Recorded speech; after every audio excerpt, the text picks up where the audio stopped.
devait t'occuper du coup, j'ai pensé faire qu'on va trouver 13 onboarding de lundi à jeudi. On accueille 19 nouveaux. Quoi, tout ça à faire. Du coup, je me suis amusé.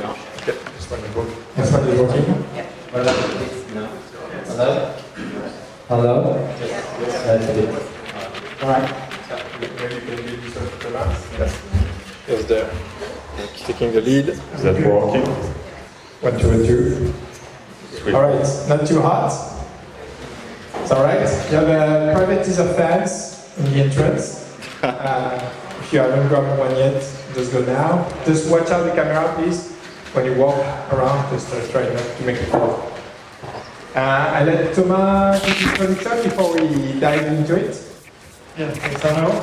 Welcome, everybody. It's nice to see some familiar faces around this audience. Who is here for the first time tonight by raising your hand? Oh, okay, a lot of newcomers. So welcome to all of you. Maybe before we jump into the topic of tonight, I will quickly introduce you what is ProductStories. You are all aware of this meetup because obviously you're here, but the idea was with Arno, who is the head of product at Screen, and Laure, who is CMO at Slide, and I am CMO at Hermeo.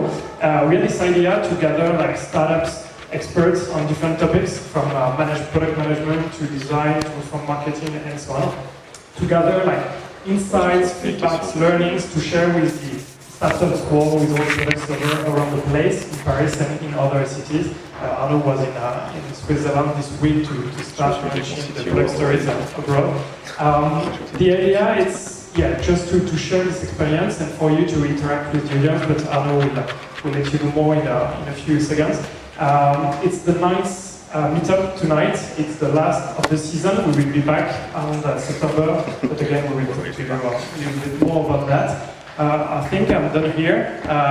Just if you have like any things to ask, don't hesitate. If you need water, there is there. There is some vents already in trance. I will give you some.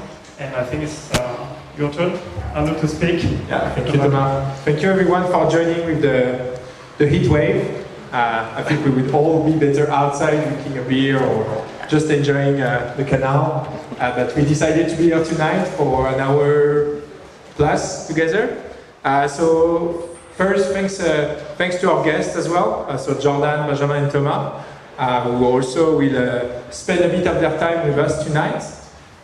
So the theme for tonight is objective key results. And I'm so happy to see many of you join tonight. I think it's a huge topic of interest. I think in France we have a lot to learn. And now I have the chance from someone who's worked at Google and Amazon, and they use OKR extensively, so I'm learning a lot myself with that person on how to set the right OKRs. But we also have the chance to have people in Paris who are using this framework already, who have matured it, who have iterated on it, and tonight they are here to share their experience with you. We want this meetup to be interactive.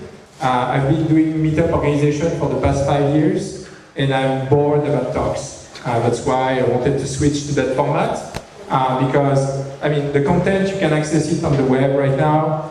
What I care about is meeting new people, hearing from amazing people about their experience, and that's the interaction that matters to me.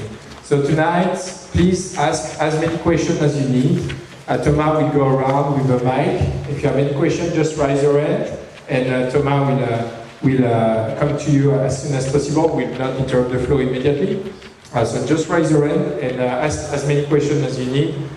We want this to be a conversation, not a broadcast. Everything okay? Yes. So first of all, thanks to Alan, who's hosting us tonight in their brand new office. Thomas here, who's also on the panel, is doing product management here at Alan, and kindly welcome us. Maybe you want to say a word about Alan to start? Maybe introduce you, but we can do about what Yeah. Cool. So my name is Thomas Rolf. I've been with Alan for about a year now. Before that, I spent a few years in London, and before that was a few years in San Francisco. Who among you is actually insured by Alan? Just to get a sense of. Not that many, so I have another question for you afterwards, but that's going to be for the end. We'll do a lot of selling. Apart from that, what is Alan? So Alan is a healthcare startup. Our mission is is written on the screen, is to reimagine the health system by creating a better flow centered on the user. So it's about the health system and putting the user back in the center. We believe that the user has been somewhat forgotten in this industry for the past years, if not decades, and we want to solve for that. We started by creating a health insurance, which some of you may actually use, if not, hopefully soon. And we are starting to invest a lot more into health services to get closer to our mission of helping you navigate the system and get better care throughout your life. We really think of ourselves as your partner in the system about health. We are now 90 people in this brand new office, as Anna said. We have 30,000 people insured, and yeah, that's about it. I'm very glad to have you tonight. If you need the restrooms, which we didn't discuss, is the first door on the right in case someone feels they need it. Thank you for coming. Yeah, moi je vais jump right into it. Just skipping. I think I have your slide somewhere. I'm sure it is. I saw it. Sorry, strategic. I did many slides. Oh, well, okay. This is it. So I'm Ben. I'm working at ProductStories. I had the chance to join after 1 year and a half since the company inception. So I was the first product there, and now I'm the VP product. And I had the chance to actually set up the OKRs at ProductStories. And I get the fans. So enjoy it. A genius. Jordan? And my name is Jordan, so I'm co-founder and head of product at Spendesk, where we provide SMBs with a solution to manage their corporate spendings. And I have nothing for you today. I am at the place, you have the fans. Your experience. You got the money? Not too bad. Who is in the room familiar with OKRs already? Raise your hand, please. Okay. Who never heard about OKR before? Who's just discovering it tonight? Okay, so we are right in between. Who is in product management tonight? Cool. Who's in design? Okay. Who's in tech? Developer? All right. Who is more on the business side? Marketing, sales, maybe? All right, cool. I'm not surprised. So just before maybe diving into it, let's start with a short introduction to OKRs. I have no mean to present it in a formal way. I just want to give you a bit of context that will hopefully help with what the guys are going to share tonight. So I think for me the most important part, and guys feel free to react on that, the main part about OKRs is aligning everyone in the team around shared objectives and understanding the why we are doing things versus the what. So that's really the main thing for me why today we want to use OKRs. OKRs they use a formalism where we want to say, thanks Benjamin for that one, that's helpful, in the next period, can be a quarter, a year, a half, we will target an objective, and to measure we are reaching our objective, we will define key results. Okay? And key results, as it says, it's a noticeable fact that we are going forward of objective. The objective, they must be ambitious. Like I think everyone here in that room is not here just to set on a simple objective, that would be too simple. They must be clear and memorable. I think it's a very important fact, also taken from your presentation, Benjamin. Because otherwise, if you go with very complex objective, your team will lose the context, or when it will be time to say, are we reaching our goal? People will be like, yeah, but it's not clear, I don't really understand what it's about. And finally, it must be measurable, so you know if you're making progress or not. And so for that, we have the key results. The key results first, they are here to measure the completion. Are we going to complete our objective by the end of the period? Generally the quarter. Maybe guys, I think you're using the yearly period as well. I think you went to yearly. They must be, again, ambitious, yet realistic. You don't want to set your team for failure. You want to set them for success, but a bit of ambition never hurts. And finally, they can be qualitative or quantitative. I think that's one of the topics tonight. Depending on the maturity of your organization, you may want to say, our key result is to increase a metric by a conversion rate by 5%, or you may just want to say, we should release that feature. And I think all that depends on your organization and maturity. And that's it. I think now it's about sharing real experiences versus theory. So the first theme for tonight, I think, is when do we want to introduce OKRs? Because here, I think, we have different stages. You've been through different stages yourself. So I think, when do you think it's the right time to introduce OKRs? From one people. I had the chance to actually advise and invest in a small startup named SmartQ1, so basically a SaaS solution for boosting SEO. And I started with the founder about 2 years ago, and we started from scratch using OKRs. So basically, when we were talking about the roadmap and stuff like that, it was all about what is your objective, what is your key result, how you will measure success. And at Privatizer, I joined so after we had 10 people, and I had the chance to get the sponsorship of the founder directly, and especially the CEO. And at that time, that was like, how can we execute more faster to do more GMV as a marketplace. And basically, he said just to me, do what is best for the company. And I had the chance to experiment a lot, and it has been a 3 years journey to make it a reality. And the slide was quite nice during the afternoon, but Yeah, it's I think the export. yeah, Sorry, killed it. no worries. Cool. Jordan, what about you? Spendesk. Yes, well, I think I have a slide on the history of OKRs at Spendesk, but before reaching this one, yeah, so you really want to see OKRs as a bowling alley with fences. I couldn't find a picture on the internet with disco bowling and fences, so I chose the purple one, obviously. In a sense that it's a very simple way to kind of put and define objectives so that you don't argue within your team on the format. It's only one objective and then a few OKRs, and you want maximum a few objectives, and 3 to 5. So really the discussion is about what you put inside. And I think it's like a bowling alley in a sense that it drives alignment, obviously, within your whole company and within your product team towards a same goal, i.e. strike how many key that you can. And so, to me, that it gives also, it provides fences in a sense that you cannot diverge too much if you have very clear OKRs set up for a pretty short period, which is the quarter. Then if you go to the historical, so we started to use OKR at Spendesk when we were 15 people. So it was in Q3 2017, and at that time, we had company OKRs, so OKRs for the company goals. We had team OKRs, so team for the product, team for the OKRs for the product, for the sales, etc. And individual OKRs, so OKRs per person, per quarter. So this was way too much. When you're 15 people, you're like, you have 15 plus 3 plus 1 set of OKRs. So we dropped the individual one when on the Q2 2018, when we were about 25 people, and at that time we made a mistake.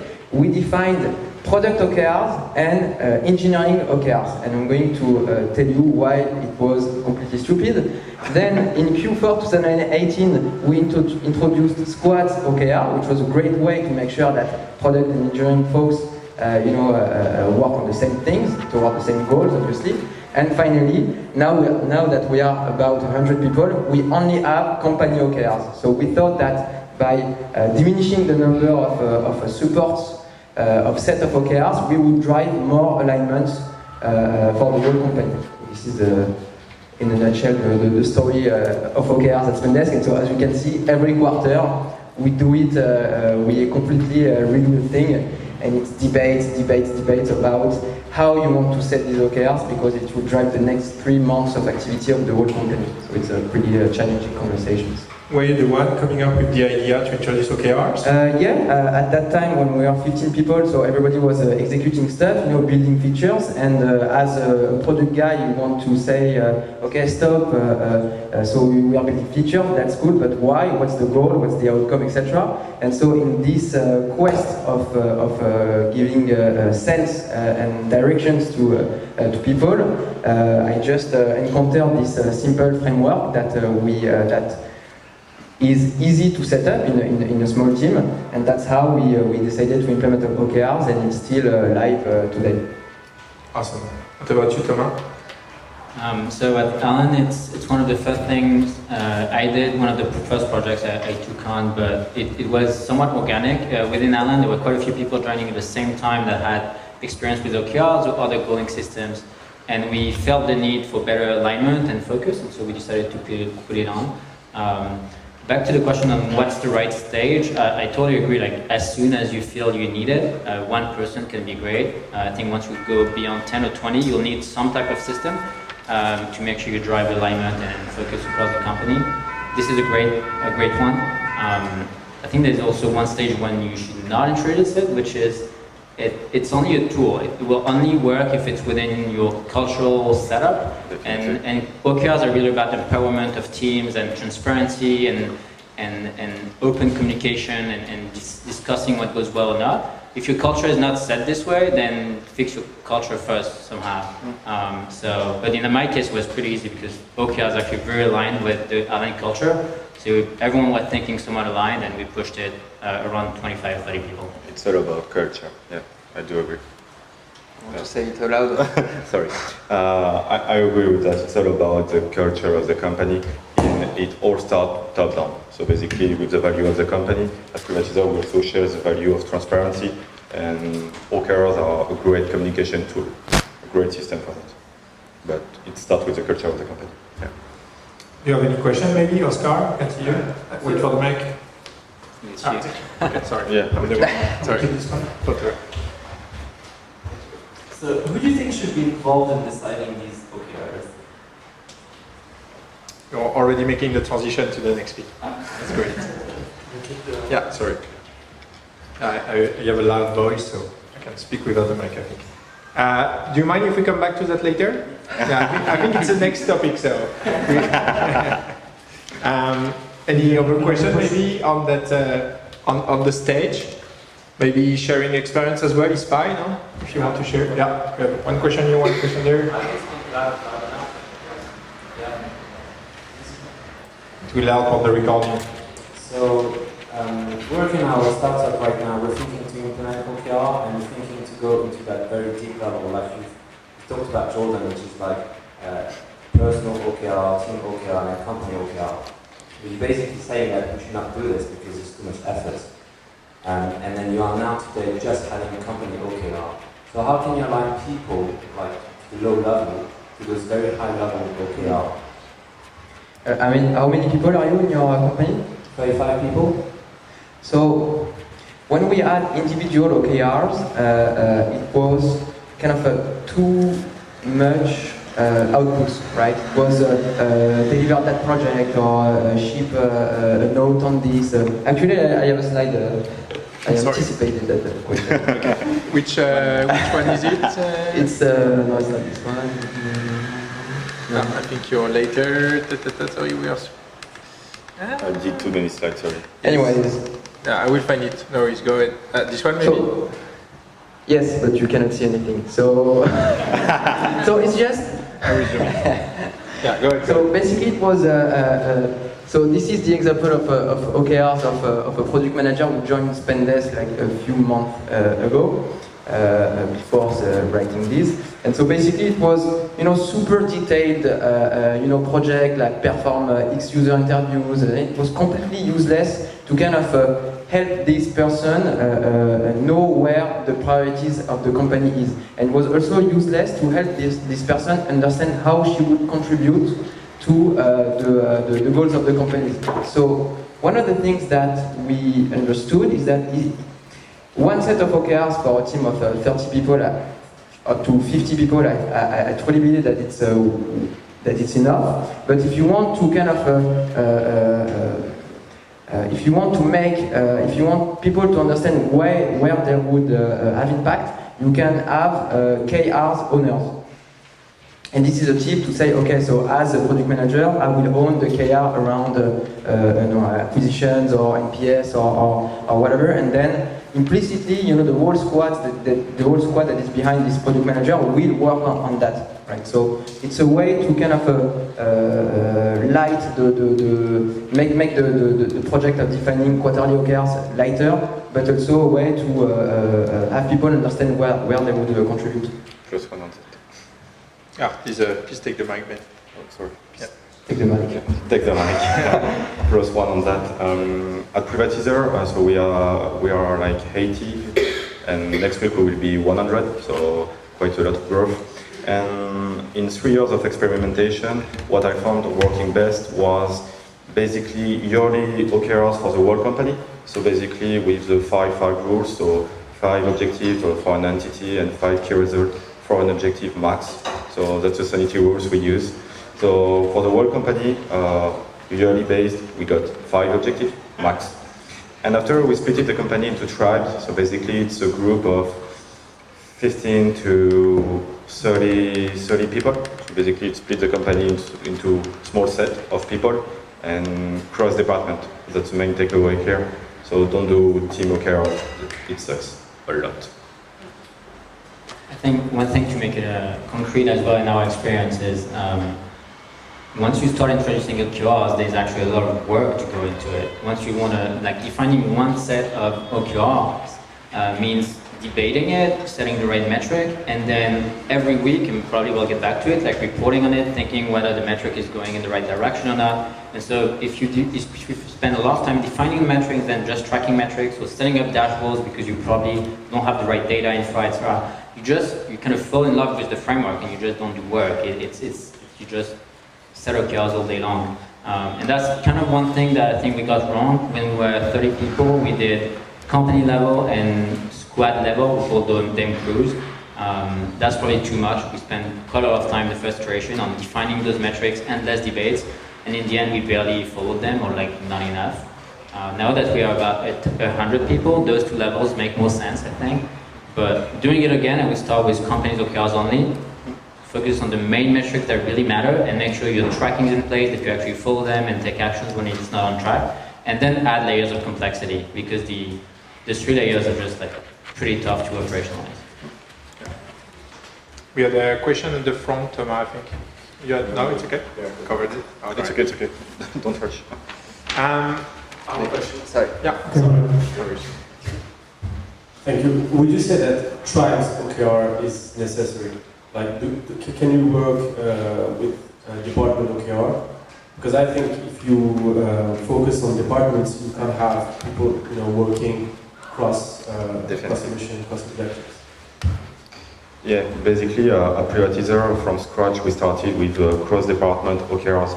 So I think if you define OKRs on department, you create silos, and that sucks also because you don't get a sense of the pizza team of Jeff Bezos. Basically, get the right people around the table in order to make it happen. And basically, it's product, engineering, marketing, ops. It's basically the Spotify model, but with a business team at the table. So don't leave a pizza for engineer. Give pizza to everyone. Any other question before we continue? Yeah, let's take that one. Can you share with us a little bit of how you get your employees to be incentivized to follow OKRs? Because you mentioned that you've been testing different levels. How do you then incentivize the employees to work towards them? Are there financial incentives in place?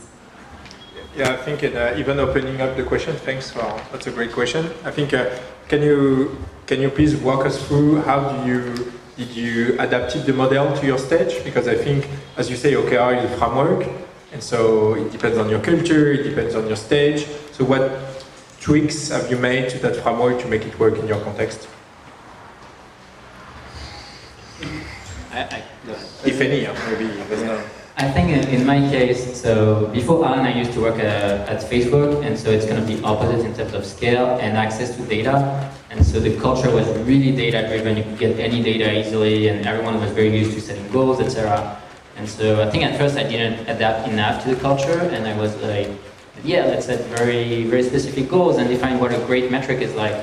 But in the end, one tweak that we're making more and more, I realize, is being fine not having a OKR is a very great metric that you track week on week, and having like milestones or some more qualitative kind of checkpoints, because we don't always have the infra and we don't always need or want to spend the time going very deep into the data. So that's one thing we're doing that is not really by the book, where everything is not actually really measurable. But I think when you're on like 0 to 1 projects or on the opposite, very long-term projects with that go beyond your planning cycle, we make adaptations, and that works well now for us. At Privatizer, if you take our journey, actually we didn't start it with OKRs, we started with project, and something I called focus quarter. The idea was like on Trello, we had those small cards defining a project with success criteria, aka key result, a context, and why it was so important for the company, basically the why behind that. And it was more obvious for people to actually talk about project. It was basically making the company higher and building new stuff, and we did manage that during the first 2 years that were called project. That was our first phase, basically finding the right model for us. And when we had that, we talked about monthly goals and quarterly goals, not yet OKRs. That was last year. And the idea was to find the right pace. So do you do yearly, quarterly, monthly, bi-weekly, weekly? It depends on your company. And on something really important, and I've talked a lot about that with Ivan of Evaneo, the CEO, it's your corporate agenda. Think about the seasonality of your business. Basically, at Privatizer, between September and December, this is the crazy season. That's like so many events organized. People are crazy during that season. That's amazing for our business. But in last year, we were doing like quarterly OKRs, like at Spendesk and I think Alan, and we were defining and aligning the team at the end of September, which is a crazy season for us. So don't do that mistake yourself. Just think about your business and the peak of the seasonality. Find the hardest period and map your cycle on that. Do you, that's a very good point, do you define objectives that are spanning over quarters, or are you making them strict to a quarter? Actually, we made them,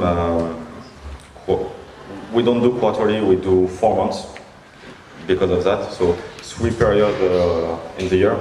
And actually, the name of the objective tends to be the same over a period.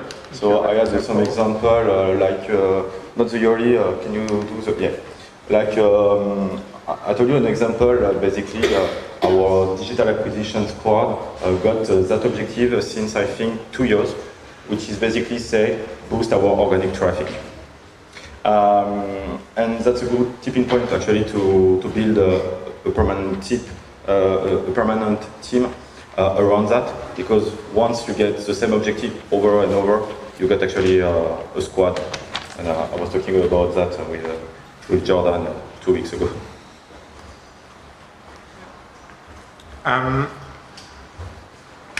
Sorry, Doris. I think you mentioned something which is very important to me. It's what do you think is the right maturity for a team to set OKRs which are quantitative, so like grow a metric by X%, versus, as you said, Alan, reach a milestone, which might be release a feature or any other milestone that matter for the company. What do you think? When can you switch? Because for me, qualitative is great when you have a very mature and autonomous team. You can really drive the solution. Versus the other one, which is more top-down. You say, okay, we need to release that. Have you been through that stage already? That journey? I think the answer is as soon as possible, because it's more powerful. It's all about driving outcomes instead of outputs. But you'll have a lot of blockers onto it. And just one thing at Allen, we try to do metrics, but when we can't, we do milestones. It's not as if we only do that. We kind of strive to do it based on metrics and tracking them. A few things that block us are to actually access the data and follow it closely. If you set a goal on a metric but you can't track it, it's not that useful. So you'll be blocked by data, probably, especially in a small company, and you'll be blocked by new projects. Then you can be smart on putting some metrics on adoption and early retention and stuff like that. But realistically, at some point, we need to ship this first version by that date and start getting data after that. So to me, it's about your data infrastructure and the very zero-to-one project. At some point, you just need to ship something. Can you show us the small keyword, the first OKRs? I had the agreement of Louis, the founder. And basically, at first, that was like, this one. So basically, yearly OKRs, so basically the long-term roadmap of small keyword. And you got something like around building the team, actually, which was like hiring a CTO, which is basically qualitative and quantitative. You want one. So that's data-driven. And if you go to the next slide, you have actually the monthly / quarterly / I don't know, period with teams. So basically team, growth, and product market fit. So that was like the 3 to 4 teams that we had at that time. And now there are like 10 people, and it's mostly split between growth and product. You want to add something, Dovan? Yeah, one thing that is hard with the kind of outcome KRs, one thing that we have not really cracked yet at Spendesk is the fact that some KRs may have a lag, right?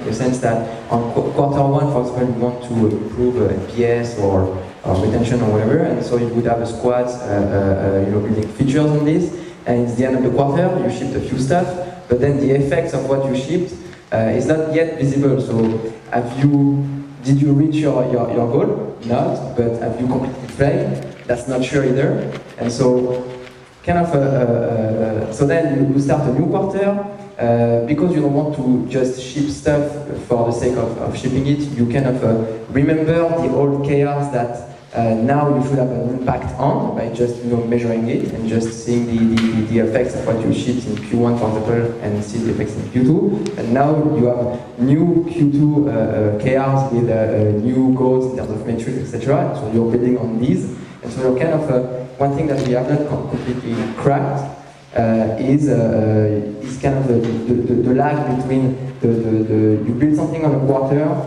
but you have an objective to drive these outputs on the same quarter, and you cannot really see the effects of what you're doing. If you have a solution to this.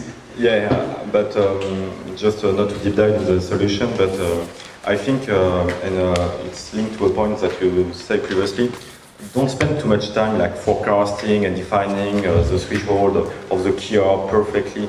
Leave some room for agility, pivot, and just get shit done, basically. Because forecasting, that's all in theory, that's beautiful, you get everything done.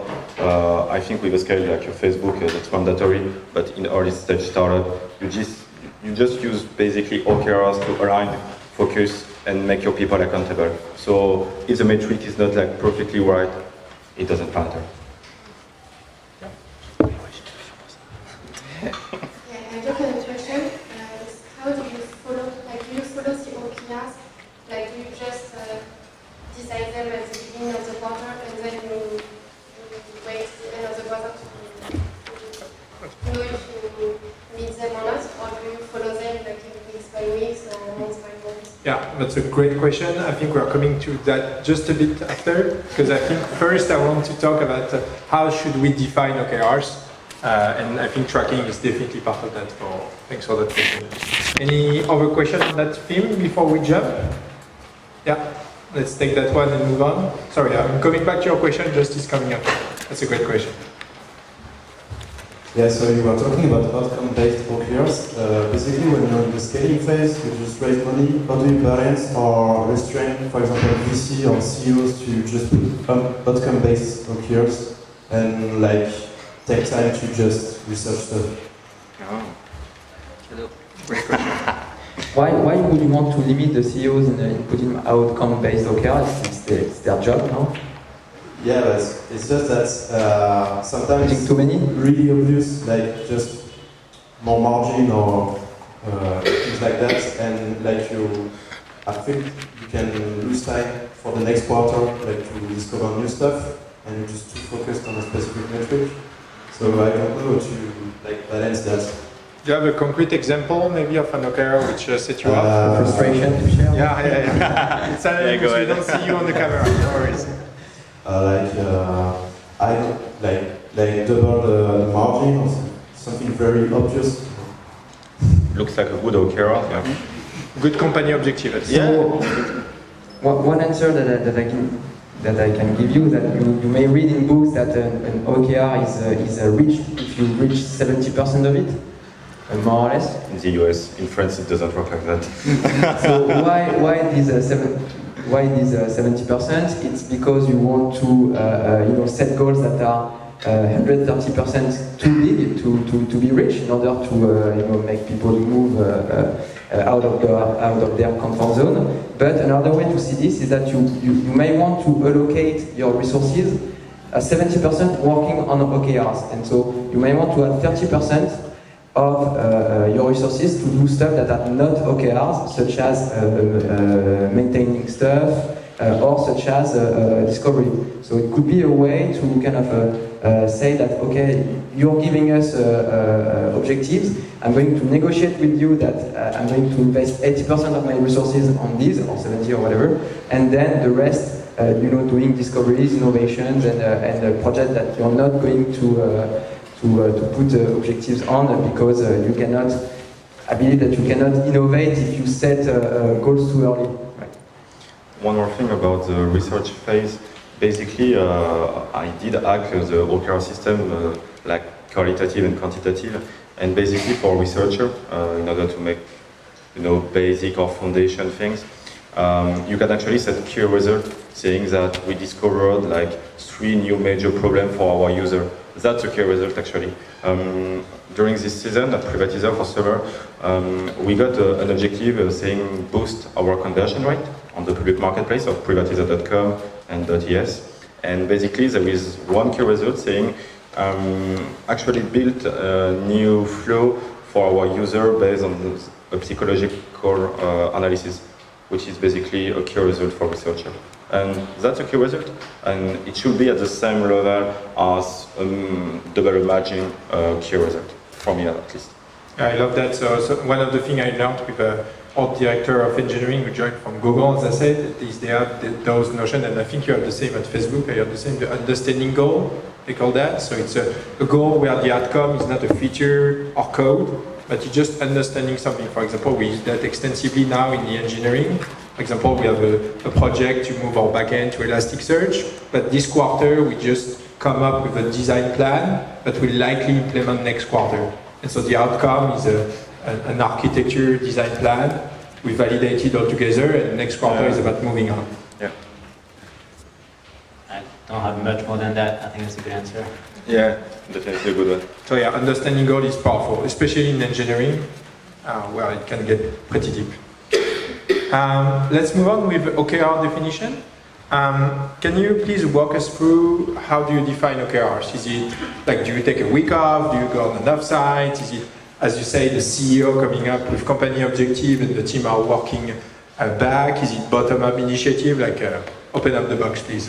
Which kind of OKRs? The company OKRs, the squad OKRs.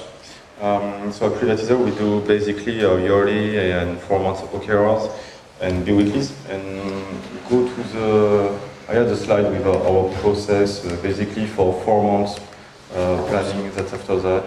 So basically at Privatizer for defining the OKRs of the tribe, so basically we got the yearly for the company, and inside of that we split it, our company into tribes, which is basically Koh-Lanta with a team of not 5 people but 30.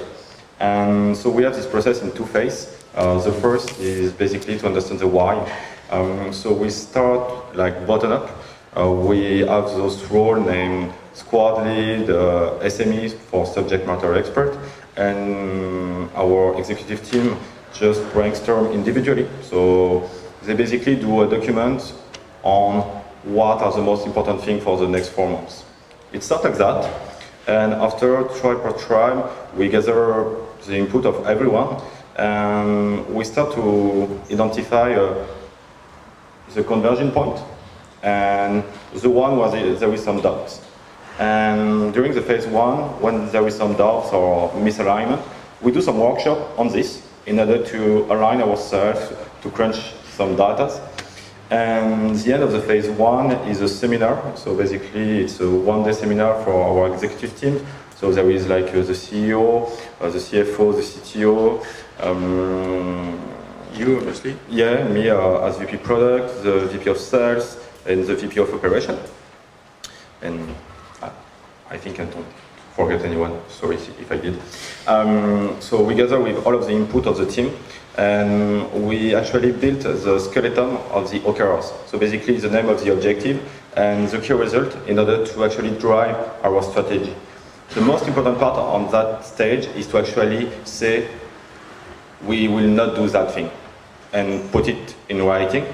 And after that, we go to the phase 2, which is basically defining the how. So we got the why with the skeleton of OKRs, and the team. So basically, everyone at Privatizer will gather into squad and teams in order to challenge the skeleton. There is some ping pong on this, and after that, they will do some brainstorming, some execution plan definition, just in order to define the threshold of the key result.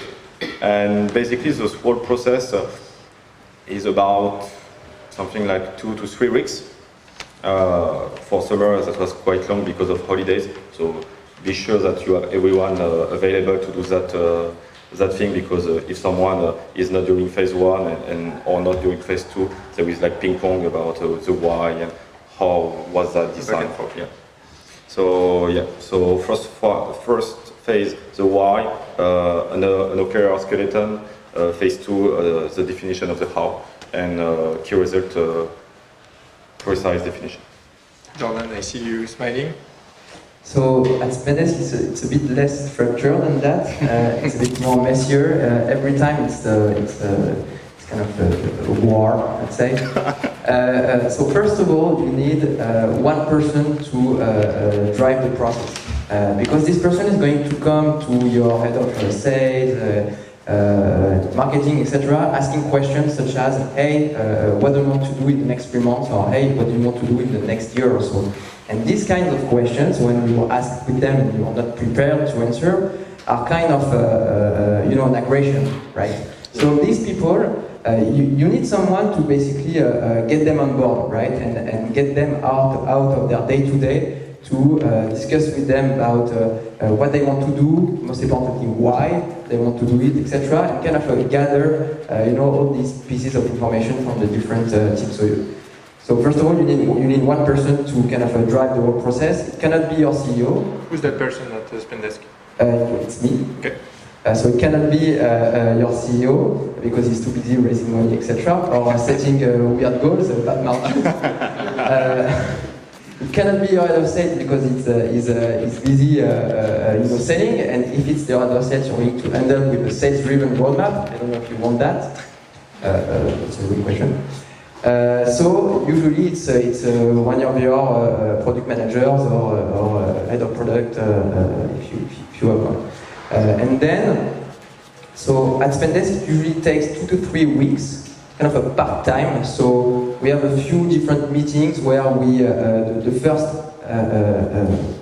output of the first meeting is to have 3 company goals, and so the CEO or very small executive team, define these goals. If you have too many people in the room, then there's a misalignment.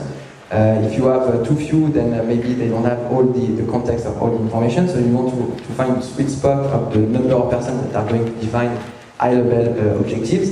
Then you want to kind of, let's say, align your staff, your head of, etc., to these goals, and have them think about how we could measure these and what would be the good key results, basically. And this is outputs number 2, key results. And then you want to involve your teams, your whole teams, on what projects can we make to reach these results. And then there's kind of a feedback loop into the value that you put to your key results. You want to have the right balance between having top-down goals, let's say reach XK of new revenue, and bottom-up adoption, saying, okay, XK is 100K is not possible, 50K is possible given this and these resources, and then you take the middle, right? And if you do this process, then you kind of drive more commitments on the goals. If it's only reach this 100K, you wouldn't have a committed team. If these people, put the metrics around your key results, then they would be more accountable on this. But every quarter, we redefine the whole process. Just a quick follow-up for you. Do you leave room for pure bottom-up initiative, like leaving room for the team to come up with their own initiative, which are maybe or not related to any high-level objective? So in this process where you ask your teams, hey, what projects can you think of to kind of reach these objectives? Of course, some projects will not fail, will not contribute into these objectives. And if you think that this project is worth investing time, then you can iterate on either your objectives or key results. So yes, but it's not super well structured. Is that if a great idea appears and does not fit in the version 1 OKR proposal, you want to allow yourself to kind of iterate on this version, but then you need another cycle to kind of align your head-ups and etc. So it adds a bit of time to this 3 weeks process. Makes sense. Yeah. Thomas? Yeah, on our side it's slightly different because of our working culture. So we do a lot of things in writing at Allen. So the yearly OKRs have been defined this year in writing. So our CEO, Jean-Charles, opened a document with a proposal, and then we iterated on it until we were kind of all aligned and all being those that contributed. So it was open to everyone, and a few people were actively contributing. And so at the end of this, we had a set of yearly OKRs for 2019. And then every quarter, we iterate pretty aggressively on the process to define those. So it's been like 3 or 4 quarters, and we've never done the same. I hope that next quarter is going to be better. Always, it's always tough with the team growing and people not having experience with OKRs or less context. It's been always a kind of a reinvention every quarter. The way we do it, well, I think the way we're going to do it is somewhat similar with what Jordan is describing, except we do it kind of publicly. Instead of having just the head of products involved, it's discussing what is important for this quarter for the company. And basically, you took the list of your OKRs for the year and you say, those 3 are really important this quarter, we'll focus on those 3. And then do similar things of, okay, so then what do we do to achieve those and fine-tune them? And if there's a challenge on those are not the right OKRs, then you can have another cycle. And the way we specifically do it, we block 1 week in everyone's calendar, where we try to do nothing else, even if we sometimes fail, but we try to not have interviews, to not have so that people know in advance, so that not have the company's indication, etc. But we block 1 week every quarter for that. That's something we don't do actually at Privatizer. We do everything at the same time, and that starts to become like a war. Yeah. And one thing really important, and a +1 on that, is to iterate on the process each quarter or each period you are doing OKRs. And basically at Privatizer, we send like a survey in order to gather feedbacks before actually to start the process again, in order to actually improve it. We got the CEO, 1 product manager, myself, and we are actually extending the team for the next period in order to refine the process and improve it. Because with the scale, it's always changing. And one last thing, maybe I agree with having 1 person really dedicated to make sure this process works well in that week, and it's nearly a full-time job to make sure everyone is moving along the process. Another thing that's been super helpful is to have like champions in each team doing OKRs, someone that's really bought into the process, that knows how to do it and kind of drive the teams and the units that are doing it. Otherwise, you have squads or teams that are actually not a bit lost, and then it doesn't help. So making sure you ramp up a few people that are really passionate about it and can kind of help you scale this process through the company has been really key as well. Yeah. Do we have any question maybe? After you set the goals, OKRs, how do you manage the expectations of different teams? Like sales team want to do like double their growth, and the engineering team want to stabilize the technology, and the marketing team to do something. How do you manage the expectations between those teams? In your OKRs, like you set NPS to reach an NPS like each 3 months. So actually at Privatizer, at the end of the phase 1, so we got that skeleton and those guidelines saying we will not do that. So basically that's the role of the executive team to actually kill some stuff at the beginning of the period and explain why we actually killed that. So that's the first one, to actually set the expectation and remove some pressure from the team that we actually define the key result. That's the first takeaway. The second, if you actually have people defining key results, not in silo, like marketing, engineering, but together, you will see like consensus came up quite quickly, because just trust your people. They know what to do actually. So trust your people. Yes, I think if you involve everyone so that they feel heard, and then you give all the reasoning on the why you make decisions, it usually goes pretty well. At the end of the day, you still need the decision makers, either the CEO or an executive team, depending on your company, to say we're going to do this or that. But if you involve people up front and you explain the decision making, it's usually pretty smooth. Yeah. If your people are committed to the culture and the company and not kind of optimizing for themselves, but that's kind of a different problem. So at Spendesk, we made the mistake where basically OKRs for a given quarter were saying let's do everything. So we wanted to grow the business, we wanted to grow quality, we wanted to grow the team, and we were like, these are good OKRs, we respect the format, there's 3 goals, so less than 5. We have very precise KRs, so things that we can measure, okay, this revenue, this quality, and we're like, okay, great. And then in the middle of quarter, when we realized that we cannot reach everything, we say, okay, but what are we actually not doing? And we said, oh, okay, not that much actually. So I think that you really want to kind of take a step back and look at, okay, am I doing everything this quarter? If yes, you're probably not going to make it. And another takeaway is that we kind of monitor the fact that throughout the quarter, your teams. So at the beginning of the quarter, so everybody aligns on the OKRs, we have these goals, it's great, okay, everybody are super motivated. And throughout the quarter, it starts to diverge, right? So you have new projects that are kicked off, you will have the visibility on all the projects of all your teams, so you cannot say that, hey, this project does not fit into an OKR, so let's not do it, etc. So you have kind of a natural diverging effects. And at the end of the quarter, you're like, wow, we have so many open stuff. Half of it are linked to the goals. What do we do? So I suggest that whenever you need to make a choice at the beginning of the quarter, start with very narrow goals, knowing that they will naturally derive in the quarter, and that if you put 100% of your team on one goal and reach it at the middle of the quarter, and say, okay, then that's great, and don't be afraid of reaching a goal too early, because if you reach a goal, maybe you would be afraid of reaching a goal early and then say, hey, but what people are going to do afterwards, right?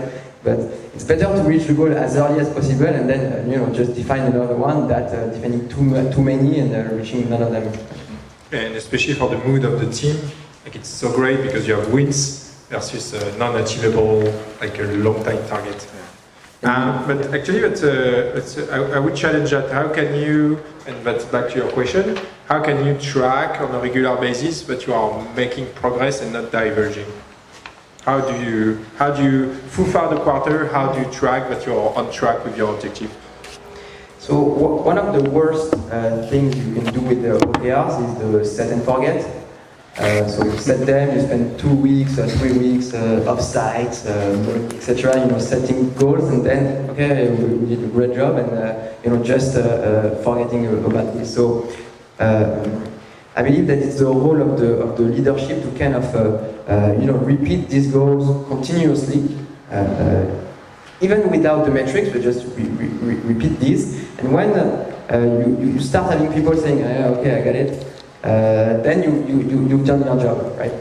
And so this is the level 0 of level 1 of making sure that you have a chance to reach a goal is to actually repeat it as often as possible. For example, at Spendesk, we used to print the OKR. So a good OKR for a team should fit in a one-pager, on one page. So we used to print these and to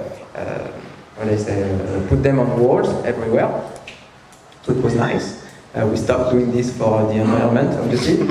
And then I guess level 2 is kind of communicate on significant, communicate on the key result value, again on a weekly basis. So we do it on a weekly mail that we send on Sunday afternoon / Monday morning, so that when people come to the office on Monday, they have, it's fresh for them where we are in the race towards our goals, and it enforces the fact that everybody is aware of this.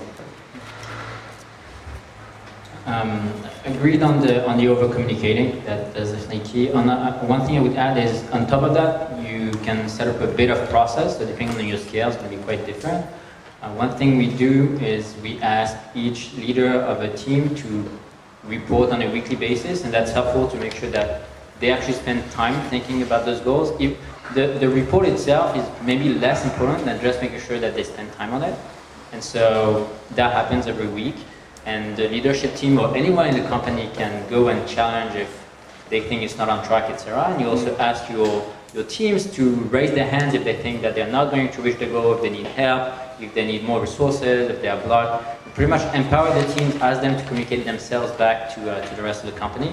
And then you can set up kind of more like stricter checkpoints, either monthly or bi-monthly, depending on your frequency, where you ask for kind of a more formal review of like, where are we on the OKR, are we on track, what do you need to get there, and what's your plan if you're not on track. And so this is a bit more like a top-down checkpoint that just makes sure everyone kind of, as Jordan says, after diverging, kind of reconverges before the end of the quarter, like ideally. At Privatizer, we actually did the weekly thing, and I think the whole company hated me for that. So basically, writing an update every week, it was like just crazy. We, at that time, did that on Trello, and at Privatizer, no one likes Trello anymore because of that. So be sure that it fits your culture and your people, and don't fall into an administrative trap. Because updating OKRs, defining OKRs, actually it doesn't create values. It's just a way to align people and reduce the time thinking about why and how should we do that. And one thing we tried the printing thing, and I'm a big fan of Silicon Valley, so we did that American thing, like having some screen with your metric and stuff like that. But actually, 4 months OKRs, they actually don't move that fast. And so you have those beautiful dashboards that actually don't move that fast. And so people don't actually look at them. So the thing we actually did was to, on each browser, so you got our back office at Privatizer, and there is like a dashboard, and we got those like cocaine crazy metrics that live for 1 day. And so you see the growth of the company on a daily basis. And just below that, you got the 4 months key result updating. So because of that, people just get an interest to the live metrics, so crazy vanity stuff, but that's good for the motivation of the team. And below that, you got actually an update on the metric that actually matters.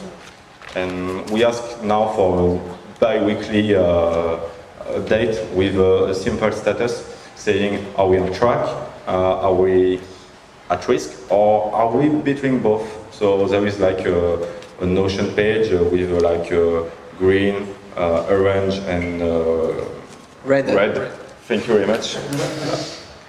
Colors, and like that you get a sense about how the company is doing, and 2 times per month you get an actually update company-wide about what is happening.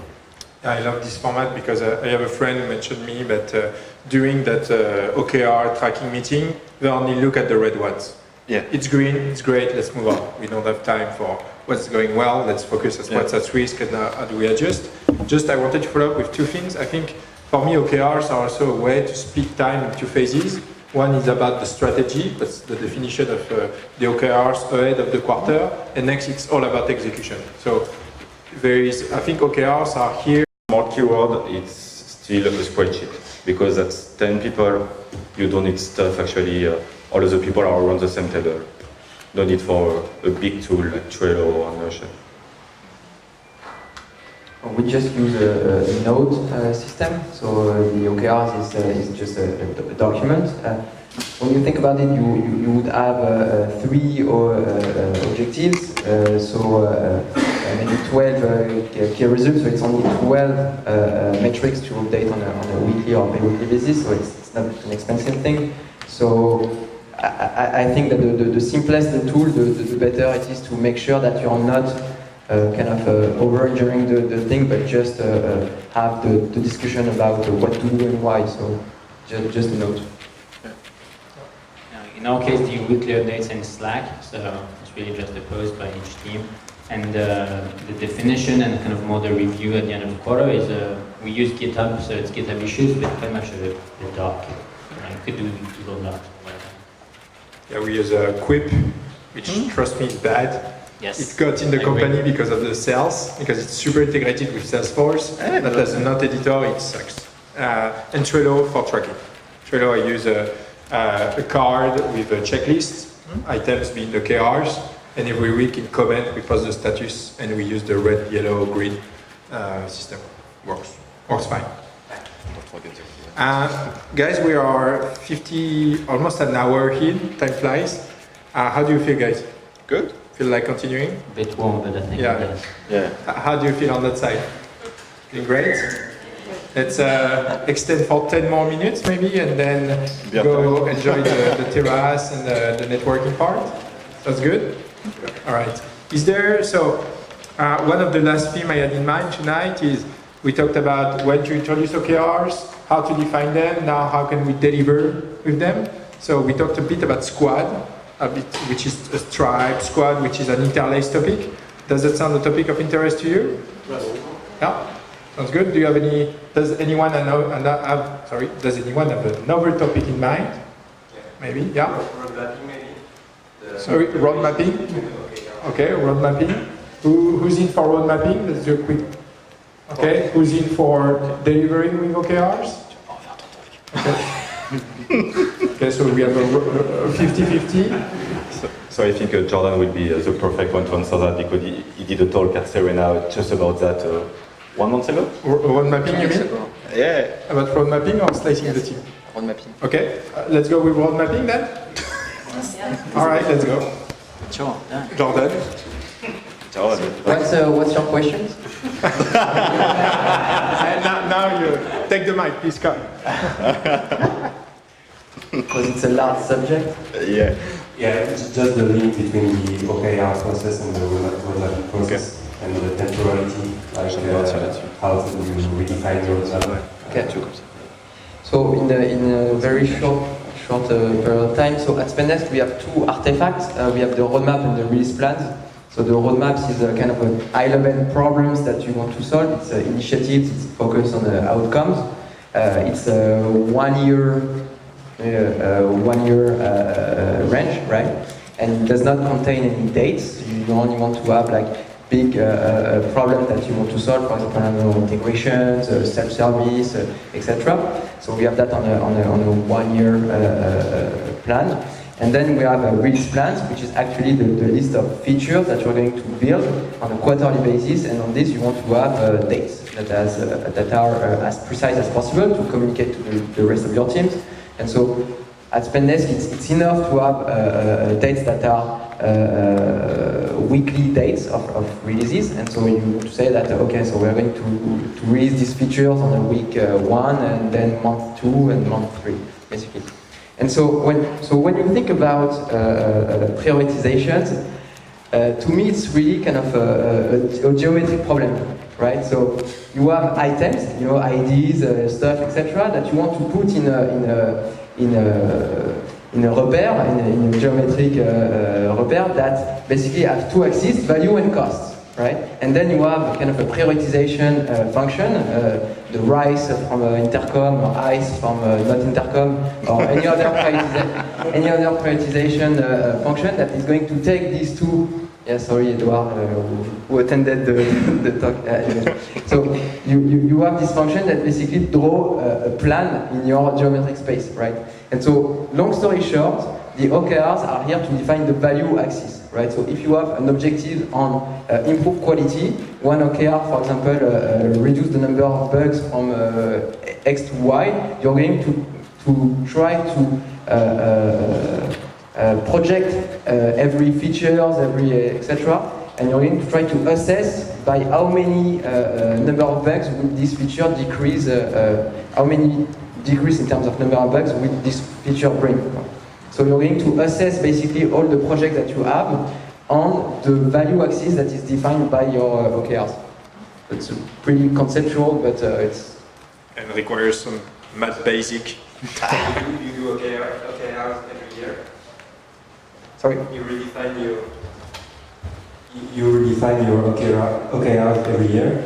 So, like Alan, we have, because we had a breakfast with Thomas a few months ago to discuss this topic, we now have company OKRs on a yearly basis that we update every quarter. So maybe if we are super late on one goal, we just drop it. Or if another goal arises, we may consider putting it in the yearly plan. And then you have kind of a tribe or squad OKRs on a quarterly basis that are here to drive, to define the geometric space where you're going to put your features in. I think there was one resource that I found helpful is product roadmaps relaunched. It's a book, and there was a talk at La Product Conf a few weeks or months ago by one of the authors.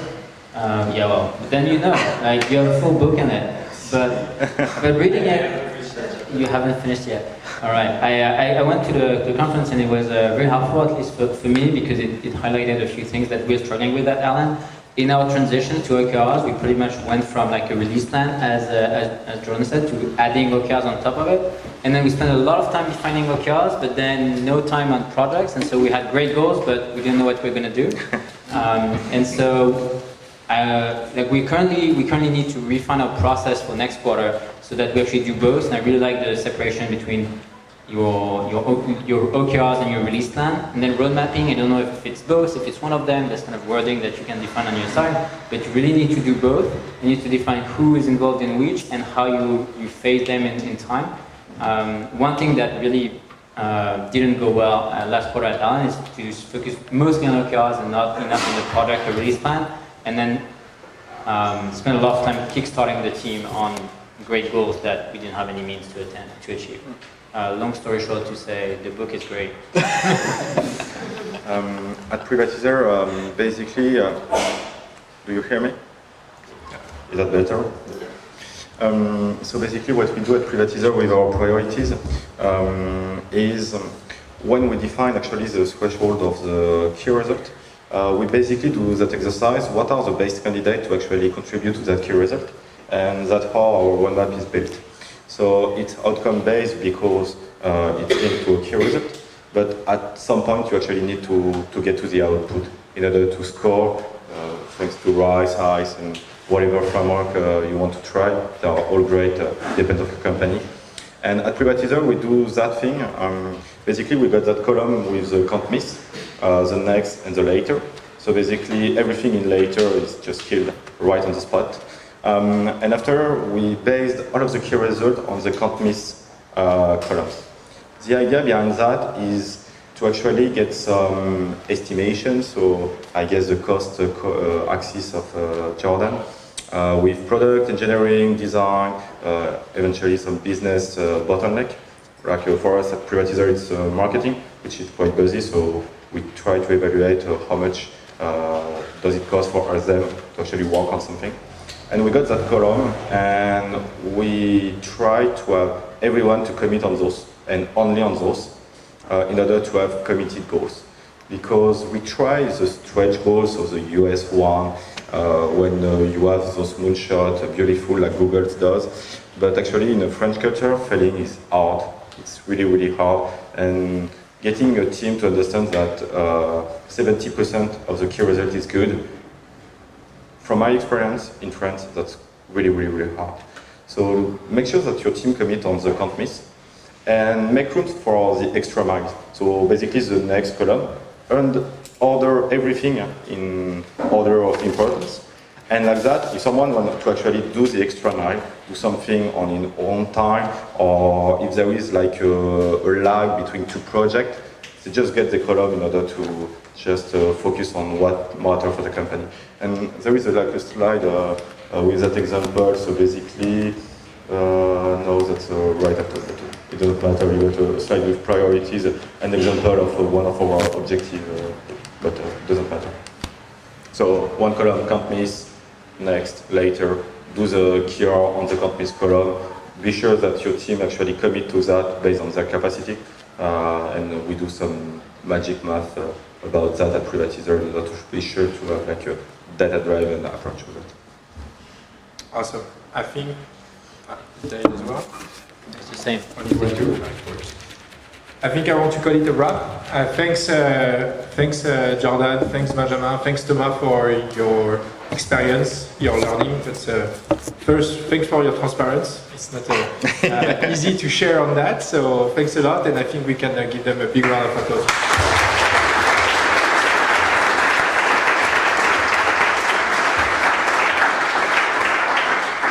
Thanks to you as well. Again, it was hot tonight, so thanks for staying through far. Now we will have, I guess, great time outside. I'm not sure it's way cooler. Something I love before leaving, it's I want this meetup to be useful to them as well. So how can we help you guys tonight? How can we help? I think don't say we hire, because I think we all hire. So we're all hiring in here, I'm sure. But is there anything we can do to help you? Yes, so if you have any trouble or learning in trying to set up OKRs in your companies, let's share failure and maybe successes together. Would be cool. Yeah, failure is great about OKRs, and do a lot of mistakes like we did, and just share it with the world, because that's how we can make it better. That's a framework. So make sure that it fits your company and share your learning with us. That would be awesome. And I'm hiring also. One thing for us, if you want, like in the insurance space, our market is very seasonal, and the sales season is now. So the one ask is, if your company is not on island, let me know and tell your HR about it. That's the one thing you can do to help us. So hiring customers. Yeah, selling or hiring, one of the two things. You told me not hiring, then selling is good. Smart move. Awesome. Well done. We are back in September. We do a break for the summer. It will be Thomas ending the next one. Thomas, I'll let you. Yeah, sure. Before I quickly introduce the next meetup, I want you to give like a huge round of applause for Arnaud, who organized everything.